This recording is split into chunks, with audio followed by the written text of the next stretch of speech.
दोस्तों अस्सलाम वालेकुम। जीअं त अॼुकल्ह ॾिसो था त सॼी दुनिया में हीअ जेका वबा आई आहे कोरोना वायरस जी, इन जे करे भगदड़ मचियल आहे ऐं सभु नफ़्सो नफ़्सीअ जे आलम में आहिनि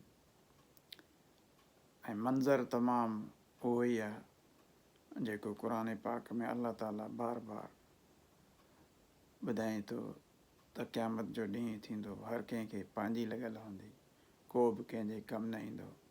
ऐं अॼु ॾिठो वियो आहे त हर को पंहिंजे बचाव जे लाइ सिर्फ़ु भॼे थो ऐं बेशक पीउ हुजे या माउ हुजे, पुटु हुजे या माउ हुजे, दोस्त हुजे या भाउ हुजे, पर उहो अवॉइड था कनि त कंहिंसां न मिलूं, कंहिंखे हथ बि न ॾियूं। एतिरे ताईं जो वॾा वॾा आलमी लीडर बि जेके आहिनि से हिक ॿिए खे हथ नथा मिलाइनि। सो उन जे उनवान ते मूं हिकिड़ो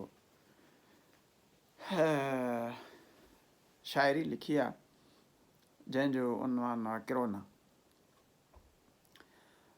त कीअं किरोना खां भॼी थो, कीअं किरोना खां भॼी थो, छो न मालिक खे रोई यादि करीं थो। कीअं किरोना खां भॼी थो, छो न मालिक खे रोई यादि करीं थो। दुआ जे घुरूं रोई अलाह खां, दुआ जे घुरूं रोई अलाह खां, बची वेंदे तूं हिन बुरी वबा खां। अहिड़ियूं दुआऊं छो न घुरीं थो, कीअं किरोना खां भॼी थो, छो न मालिक खे रोई यादि करीं थो। अल्लाह अल्लाह कर तूं बेहद बंदा, अल्लाह अल्लाह कर तूं बेहद बंदा, अहिड़ा वायरस तोखे छा कंदा। छो हेॾां होॾां भॼी थो, कीअं किरोना खां भॼी थो, छो न मालिक खे रोई यादि करीं थो। मौत अचिणो त आहे हिकु ॾींहुं, मौत अचिणो त आहे हिकु ॾींहुं, ख़ात्मो बि थियणो आहे हिकु ॾींहुं। मौत अचिणो त आहे हिकु ॾींहुं, ख़ात्मो बि थियणो आहे हिकु ॾींहुं। पोइ छा लाइ वॾियूं तदबीरूं करीं थो, कीअं किरोना खां भॼी थो, छो न मालिक खे रोई यादि करीं थो। इन अल्लाह अला कुल शैइन क़दीर, मञिणो पवंदई।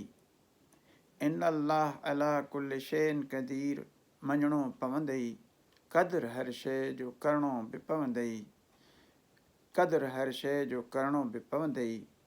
छो न क़ादिर जी कुदरत खे मञी थो, कीअं किरोना खां भॼी थो, छो न मालिक खे रोई यादि करीं थो।